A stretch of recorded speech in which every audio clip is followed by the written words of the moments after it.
যোৱা মাহৰ 22 তাৰিখে 6টা মান বজাত আমাক ডিষ্ট্ৰিক্ট চিভিল হস্পিটেলৰ পৰা আমাক ওচি হৰিসিঙালে খবৰ দিয়ে কি এজনী 7 বছৰীয়া ছোৱালী খুচি চাংমা বুলি গুৰুত্বপূৰ্ণ আঘাতপ্ৰাপ্ত হৈছে অৱস্থাত লৈ অহা হৈছে আৰু ইতিমধ্যে ডক্টৰে তাক মৃত্যু ঘোষণা কৰিছে, ব্ৰড ডেথ ঘোষণা কৰিছে।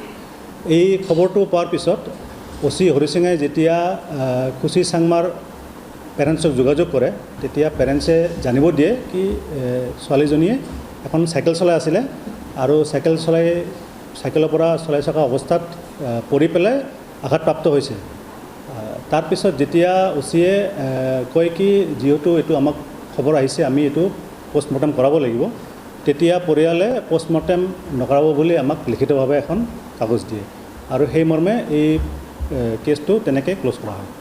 কিন্তু যোৱা 3 দিন আগতে আকৌ আমি খবৰ পাওঁ যে পেৰেণ্টছে অভিযোগ কৰি আছে কি তাহাঁতে কিবা ছাছপিশ্যন হৈছে ছোৱালীজনীৰ ডেথ লৈ পেলাই।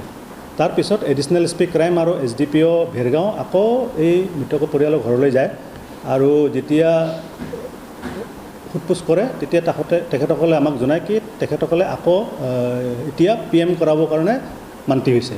সেই মৰ্মে আমি ডিষ্ট্ৰিক্ট মেজিষ্ট্ৰেটলৈ চিঠি দিওঁ কি ডেড বডিটো এক্সাম কৰিব লাগিব বুলি, যিটো প্ৰচিডিউৰ হয়, আৰু পাৰ্মিশ্যন পোৱাৰ পিছত আমি আজি ডেড বডিটো এক্সাম কৰি পেলাই ইন প্ৰেজেঞ্চ অফ মেজিষ্ট্ৰেট আমি তেজপুৰ মেডিকেল কলেজলৈ পোষ্টমৰ্টেমৰ কাৰণে পঠাই দিয়া হ'ল। আমি ৰিকুৱেষ্ট কৰিছোঁ যাতে এই পোষ্টমৰ্টেমটো এটা টিম অফ ডক্টৰছৰ দ্বাৰা কেৰি কৰা হয় আৰু কি। এই ঘটনাটোৰ বিষয়ে সন্দৰ্ভত মোৰ এইখিনিয়ে ক'ব লগা আছিল।